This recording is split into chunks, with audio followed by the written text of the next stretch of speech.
सबसे पहले हम समझेंगे कि समांतर का मतलब होता क्या है, ठीक है ना। तो देखो समांतर दो वर्ड से मिलकर बना हुआ है, समान प्लस अंतर, और श्रेणी, श्रेणी का मतलब होता है कि जो लगातार बढ़ता हो, ठीक। तो ऐसा अंतर जो यानी बढ़ रहा हो, ठीक। तो सबसे पहले हम एक एग्जांपल लेते हैं, समांतर श्रेणी को ही शॉर्टकट में हम एपी बोलते हैं। अब आ जाओ एक एग्जांपल लिए, 3 4 6 8 12 15 20।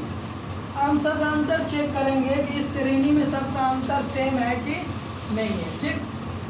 तो देखो इस दोनों के बीच में 4 और 3, इसके बीच में 1 का अंतर है, 6 और 4, इसके बीच में 2 का अंतर है, 8 और 6, इसके बीच में भी 2 का अंतर है, 12 और 8, इसके बीच में 4 का अंतर है।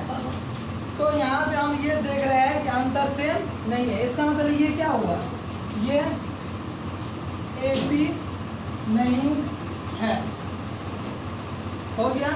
अब एक एग्जांपल और हम ले रहे हैं,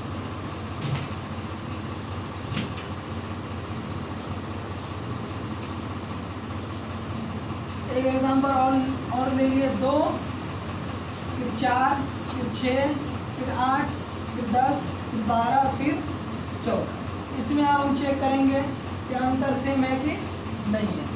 तो इसको देख लो, 4 में से 2 घटाएं 2, 6 में से 4 घटाएं तो 2, 8 में से 6 घटाएं तो 2, 10 में से 8 घटाएं तो 2। इसमें हम क्या देख रहे हैं कि सभी का अंतर क्या है, समान है, अंतर समान है, इसका मतलब एपी में है। अब हम एक इसमें नया वर्ड आएगा, सार्व अंतर। सार्व अंतर को हम क्या जिससे डिनोट करते हैं, डी से। अभी हम सार्व अंतर निकालेंगे कैसे, तो सार्व अंतर हम निकालते हैं दूसरा पद माइनस प्रथम पद।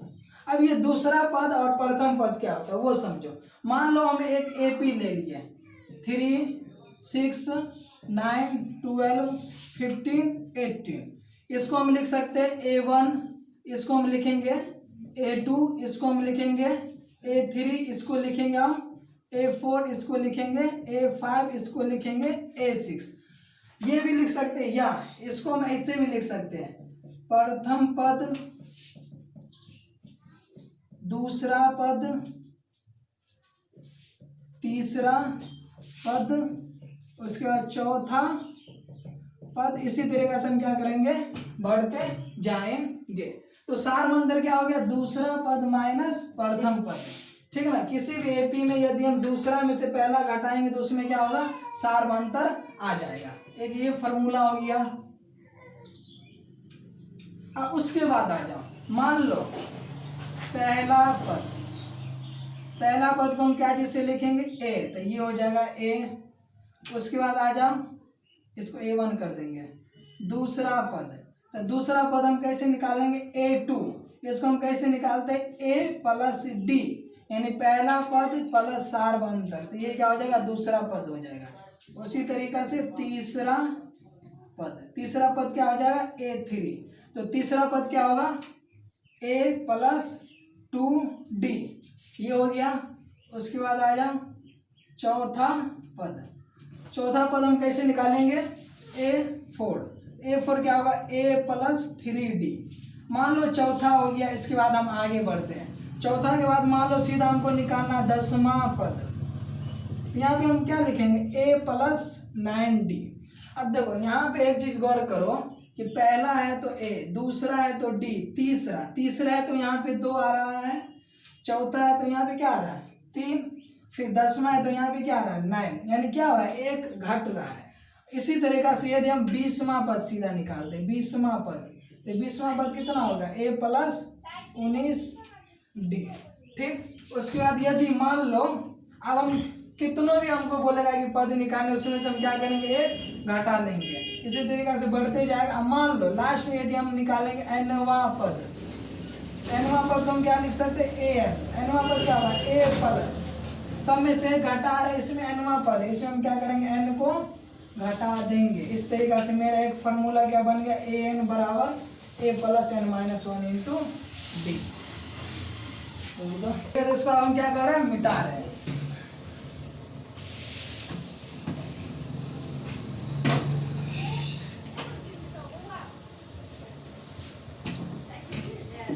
अब देखो इसमें हम पढ़ेंगे n पदों का योग। सबसे पहले हम ये समझेंगे कि योग होता क्या। योग का मतलब हो गया जोड़।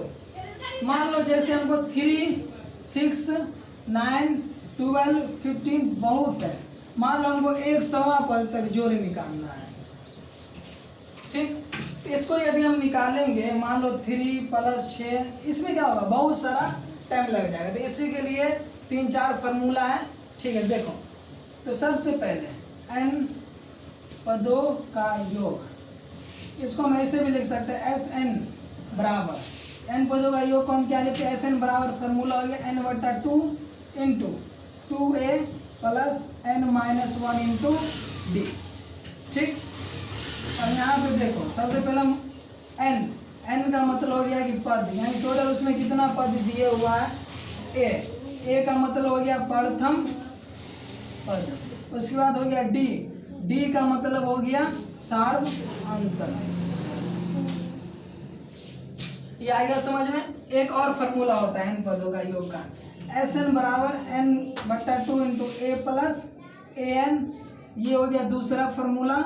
और एक और होता है, 3 फार्मूला होता है टोटल इसमें, Sn बराबर n/2 into a plus l।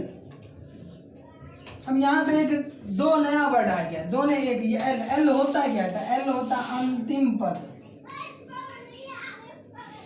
किसी भी एपी के हम अंतिम पद को क्या बोलेंगे, l कहते हैं। अब ये हमारा टोटल फार्मूला हो गया। अब हम आते हैं क्वेश्चन आंसर प्रश्न, इसमें किस प्रकार का पूछा जाता है। क्वेश्चन नंबर 1 में क्वेश्चन दिया हुआ है, एपी के प्रथम 4 पद लिखिए, ठीक। और इसमें हमको है ना क्वेश्चन नंबर 1 का 1 में a = दिया हुआ है 10 और 10 d = दिया हुआ है 10। अब देखो a हम बताए थे, a क्या होता है प्रथम पद और d क्या होता है सार्वअंतर। इसमें हमको क्या बोला निकालने, एपी के प्रथम 4 पद लिखिए। अब आ जाओ हल हम कैसे करेंगे। सबसे पहले प्रथम पद, तो प्रथम पद क्या होता है a, और a का मान हमको कितना दिया हुआ है 10, ये क्या हो गया 10, एक आंसर हो गया। उसके बाद क्या हो गया दूसरा पद, दूसरा पद को हम लिख सकते हैं a2। हमको पता है दूसरा पद का फॉर्मूला क्या होता है, a प्लस d। तो a का मान कितना है 10, प्लस है तो प्लस, फिर d का मान कितना है 10, और 10 कितना हो गया 20। इसी तरीके से हम निकाल सकते हैं तीसरा पद। तीसरा पद कितना हो गया a3, ये हो गया a प्लस 2d, ठीक है। अब हम इसमें क्या करेंगे, a और d का मान बैठा देंगे। a का मान कितना है 10 प्लस 2 इंटू d का मान कितना है 10। अब देखो 10 दूना 20, 20 और 10 30, तो यहाँ पे हम कितना दे देंगे 30। ये हो गया 4 है, 3 हो गया। अब आ जाओ चौथा या चतुर्थ पद लिख सकते हैं हम, चौथा पद a4। चौथा पद कितना होगा a प्लस कितना होगा 3d, a का मान 10 प्लस 3 इंटू 10। अब देखो 10 दिया 30 है, 30 10 40, 4 पद निकल गया 10 20 30 40, ये क्या हो गया मेरा आंसर हो गया। अब आ जाए एक क्वेश्चन और, डी यानी सार्वअंतर दिए हुआ है। और तो दूसरा नंबर a का मान दिया हुआ -2 और d का मान दिया हुआ है 0। इसमें हम वही करेंगे, प्रथम पद a1 यानी a कितना हो गया -2 आंसर। उसका दूसरा पद a2 कितना होता है a प्लस d, तो ये हो गया -2 प्लस 0 कितना हो गया -2। फिर आ जाओ तीसरा पद a plus 2d minus 2 plus 2 into 0। तो देखो 2 को हम 0 से गुना करेंगे तो कितना होगा 0, और 0 में माइनस 2 जोड़ेंगे तो माइनस 2। इसके बाद आ जाए चौथा पद a4 and a plus 3d कितना होगा माइनस 2 प्लस 3 इंटू 0।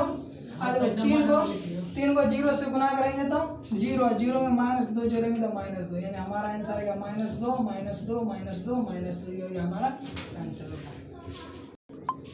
देखो अब ये क्वेश्चन है 3 नंबर। a का मान इसमें हमको दिया हुआ 4 और d का मान दिया हुआ -3। अब हल करेंगे हम।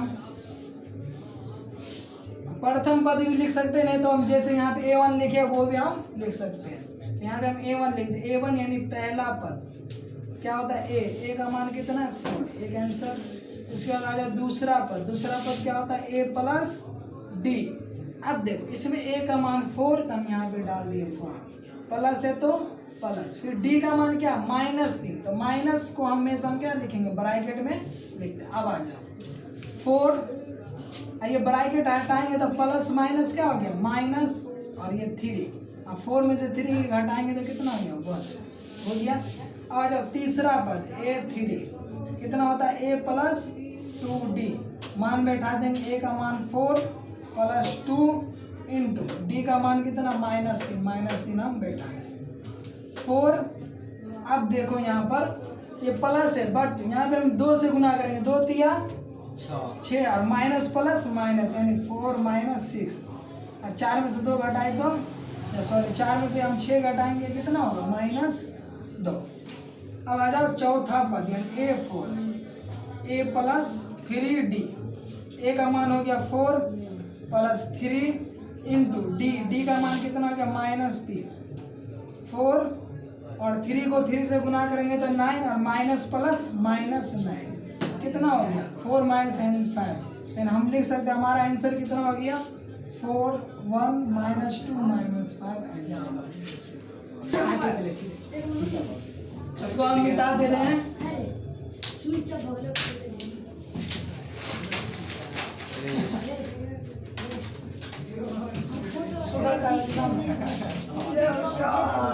देखो अगला क्वेश्चन देखो, ये हम जो क्वेश्चन बता रहे हैं ये प्रश्नावली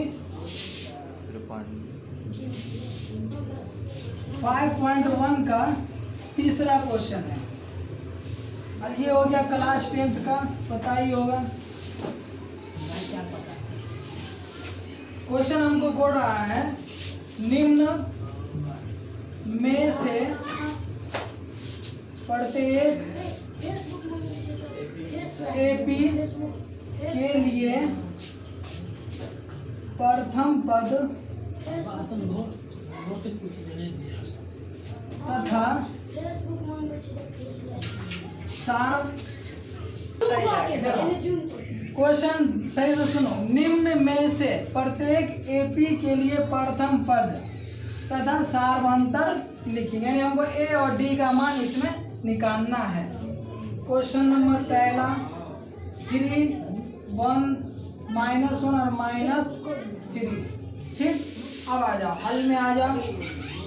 प्रथम पद यानी ए का मान कितना है 3 और डी का हम बताए थे फॉर्मूला, डी कैसे निकालते, दूसरा पद में से पहला पद को घटा लेंगे, 1 -3 कितना हो गया -2। ये दोनों हमारा क्या हो गया आंसर हो गया। और फिर आ जाओ दूसरा नंबर क्वेश्चन -5 -1 3 और 7, इसको भी हम हल करेंगे। इसमें प्रथम पद ए का मान कितना -5 और सार्वंतर डी कितना है -1 में से हम क्या करेंगे दूसरा में से पहला को घटाएंगे, -1 -1 +5। अब देखो -1 और +5 कितना होगा 4, ये दोनों क्या हो गया हमारा आंसर हो गया।